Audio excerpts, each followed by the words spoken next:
Hello and welcome to another podcast, and today I'd like to bring up one mistake I made in my CES coverage video. The thing I would want to bring up is when I said in the context of Radeon 7, it's called Radeon 7, not Navi. I'd like to point out that Radeon 7 is not supposed to be the Navi series, which, again, if you haven't seen that, Navi is the new architecture that AMD is going to be hopefully doing. And Radeon 7 is based on the Vega architecture with a smaller processing, so a smaller die size, a smaller GPU. That Navi could still be coming, but besides that, let's get into the video. So ever since reviewers have gotten Radeon 7, they've been comparing it to the 2080, which is the closest competitor that's to the Radeon 7, which is still $100 more than the Radeon 7. And the Radeon 7 is a bit behind in in the highest preset of Shadow of the Tomb Raider at 1080p. So about 7 FPS, which for $100, 7 FPS, not much. Then the gap drops to 4 FPS at 1440p 2K.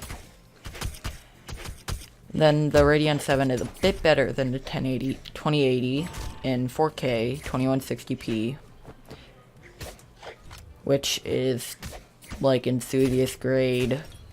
This is what you need if you're an enthusiast or you edit 4K, which I don't.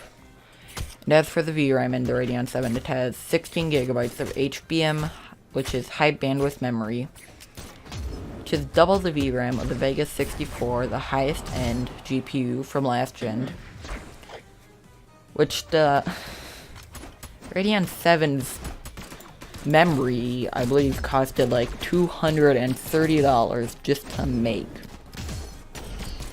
So if it was, even if it wasn't HBM, it would be a better value guaranteed than the 2080. But and both the Vega 64 and Radeon 7 both have HBM. But the Radeon 7 is more focused on productivity, where the RTX series is more gaming, but in all honesty, I would say both can function for gaming and productivity.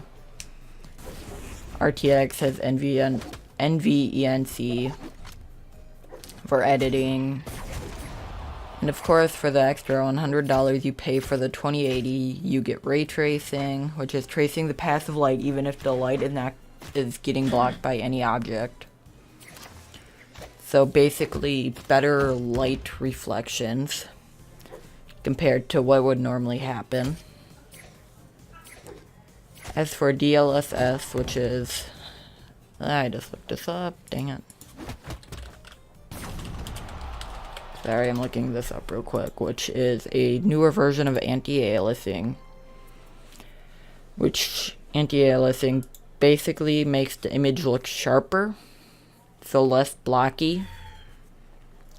So let's say you have 480p, that would probably be a rough estimate of what an image would look like if you didn't have any anti-aliasing on, which that's an exaggeration, I know it is. But DLSS, which is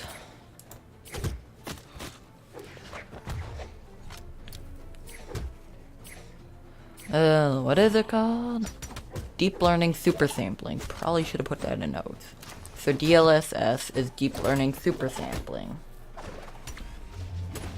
which makes it look sharper than anti-aliasing AA, TAA, temporal, anti-aliasing, all that type of stuff. And it, again, makes it look more sharper, so less pixels, less blocky pixels that you would see, all that good stuff. And that will be it. Bye!